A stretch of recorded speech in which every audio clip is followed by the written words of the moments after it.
স্কুলের দেখে দাঁড়ালাম, এটার উপর আমার সবকিছু আছে। এক খারুশ বাড়িওয়ালা আজকে আমাকে বাসা থেকে বের করে দিয়েছে।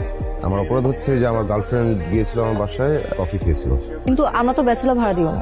ব্যাচেলর ভাড়া দিবেন না কেন? ব্যাচেলররা কি চোর নাকি ডাকাত? বাসা তো আমার না, বাবার। আর উনি ব্যাচেলর পছন্দ করেন না। আমাকে পছন্দ করবে, আমি খুব ভালো ছেলে। আপনি গুড বয় হলে গুনার ঘরে আবার মেয়ে মানুষ ঢোকে কেমনে? হ্যাঁ, এই ফোন মিরপুর, তুই হলি গরিব দারোয়ান, তুই প্রেম প্রীতির কি বুঝিস? জীবনে করছিস প্রেম? সরি, আপনারা অন্য কোথাও গিয়ে বাসা দেখুন, ব্যাচেলর ভাড়া দিব না। কাজ করুন, আমাকে বিয়ে করিয়ে দিন।